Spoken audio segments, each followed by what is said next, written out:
আমাদের ভাইজাগ আরাকুর ট্যুর প্ল্যানটা ঠিক এইরকম ছিল। প্রথম দিন ভাইজাগ টু আরাকু ট্রেন, আরাকুতে 1 নাইট স্টে করে পরের দিন গাড়িতে ভাইজাগে 2 নাইট স্টে করে সেখান থেকে একেবারে বাড়ির ট্রেন। করমণ্ডল এক্সপ্রেস মানে যাতে আমরা ভাইজাগে গিয়েছিলাম এবং কিরণডুল এক্সপ্রেস যাতে করে আমরা আরাকু গিয়েছিলাম তার সমস্ত ডিটেলস আমি স্ক্রিনে দিয়ে রেখেছি।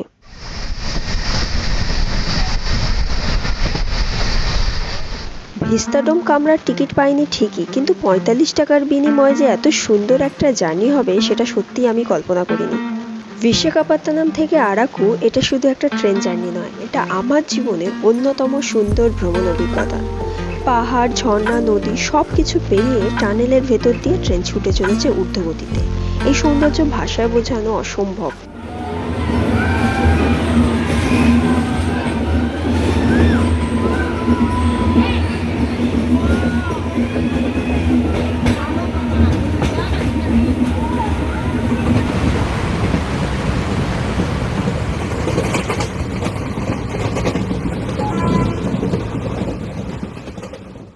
ভাইজাগ থেকে আরাকু পৌঁছাতে ট্রেনে সময় লাগে 4 থেকে 4.5 ঘন্টা, বড়জোর 5 ঘন্টা। ভিডিওটা ছোট রাখার জন্য অনেক সুন্দর সিন আমাকে কাটতে হয়েছে, যদিও পুরো জার্নির আলাদা ফুল ভিডিও আমি পরে আপলোড করে দেবো।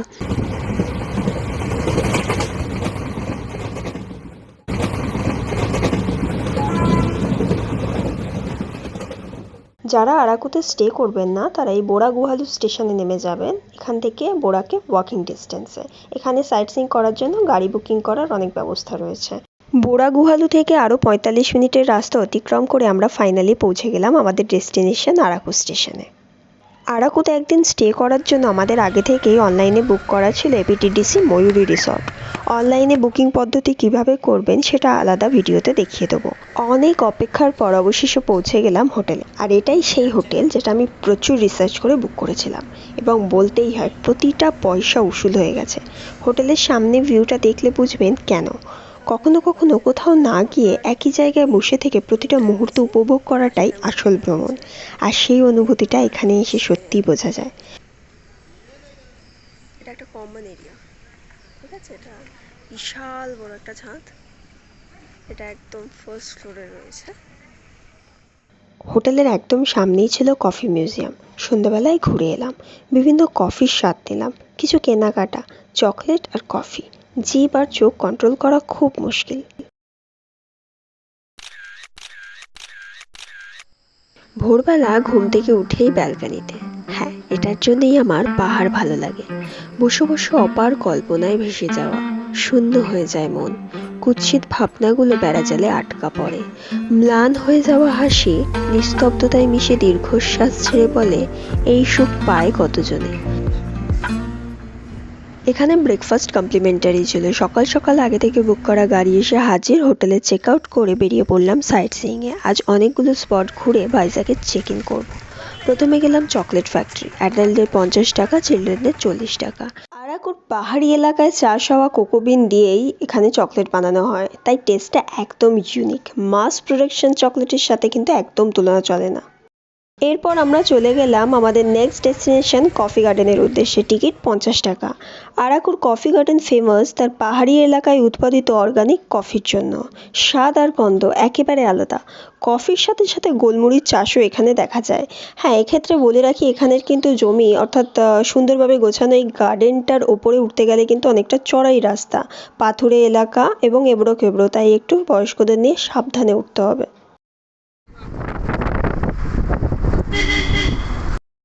আরাকু আসার সময় ট্রেন থেকে যে ভিউ দেখেছিলাম আর এখনকার ভিউ, মানে কারে করে ভাইজাগ যাওয়ার সময় যে ভিউ, দুটোই যেমন আলাদা, দুটোই কিন্তু অসাধারণ।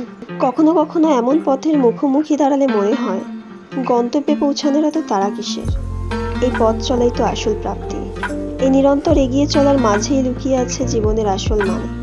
পথই যেন জীবন, আর চলার নামই জীবন। এরপর চলে এলাম ফেমাস বোরা কেভ দেখতে। হাজার হাজার বছর ধরে জলের ক্ষয় তৈরি হওয়া এই গুহার ভিতরে স্ট্যালাকটাইট আর স্ট্যালাগমাইট দেখা যায়। আনুমানিক 450টার কাছাকাছি সিঁড়ি আছে এখানে। একটু নিচে নামলেই দেখতে পাবেন একটি মন্দির করা রয়েছে। এখানকার অন্ধকার পরিস্থিতিকে আরো রোমাঞ্চকর করে তোলার জন্য বেশ কিছু রঙিন আলো সেট করা রয়েছে। যদিও আমি 450টা সিঁড়ি উতরানোর সাহস দেখাইনি। আর হ্যাঁ, এখানকার ফেমাস বাম্বু বিরিয়ানি অবশ্যই ট্রাই করবেন।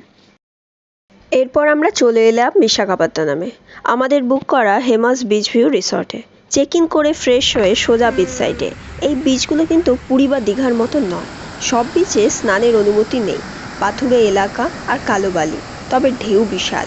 বিচ সুন্দর, পরিষ্কার পরিচ্ছন্ন। সন্ধেটা হোটেলে রেস্ট নিয়েই কাটালাম।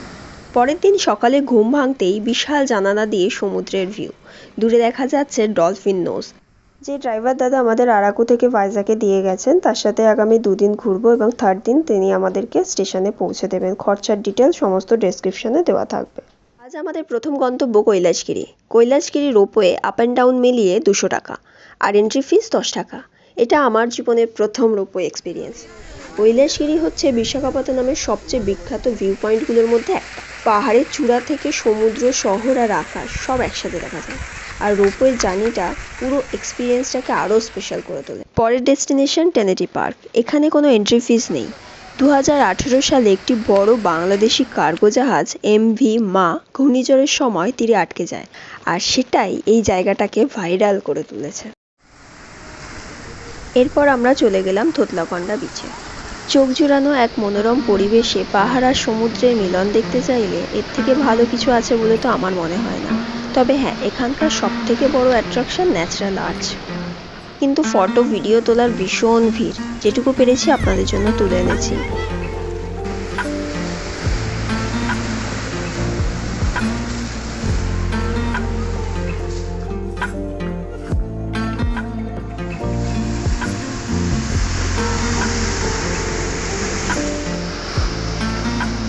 এরপর গরম বাড়তে শুরু করায় আমরা গেলাম মিউজিয়াম জোনে। আর কে বিচেই এই মিউজিয়ামগুলো। Helicopter, submarine, sea harrier, aircraft museum. 4টি মিউজিয়ামের কম্বো টিকিট 200 টাকা পার হেড, পুরোপুরি পয়সা উসুল। বিশাখাপত্তনম এই মিউজিয়ামগুলোর জন্য বিখ্যাত, কারণ এখানে আসল নৌবাহিনীর সাবমেরিন, যুদ্ধবিমান আর হেলিকপ্টারকে মিউজিয়াম হিসাবে সংরক্ষণ করা হয়েছে।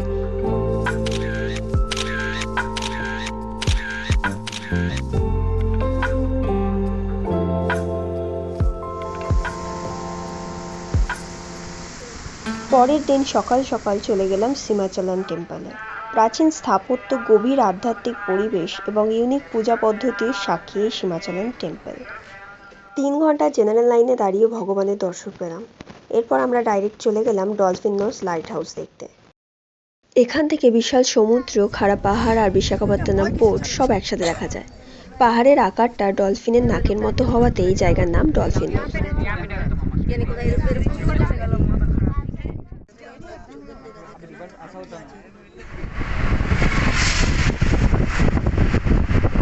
এরপর রোজ হিল চার্চ, আজকের দিনের সবচেয়ে সুন্দর জায়গা।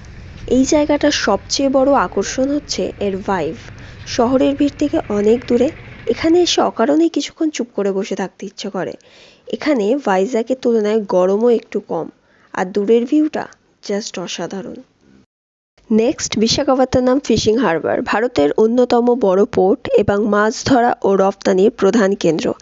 এখানে প্রতিদিন হাজার হাজার কিলো মাছ আসে, আর দেশের বিভিন্ন জায়গায় সরবরাহ হয়। পরের দিন সকালে ট্রেন ধরে বাড়ি। এই ছিল আমাদের ভাইজ্যাক আরাকুর সংক্ষিপ্ত গল্প। ভাইজ্যাকের সবচেয়ে যে বিষয়টি আমার মনে দাগ কেটেছে তা হলো একটি শহরও কতটা পরিষ্কার ও শৃঙ্খলাবদ্ধ হতে পারে। সত্যি আমাদের শেখা উচিত। তাহলে দেখা হচ্ছে আবার নতুন কোনো ভ্রমণ কাহিনীতে। ভালো থাকবেন।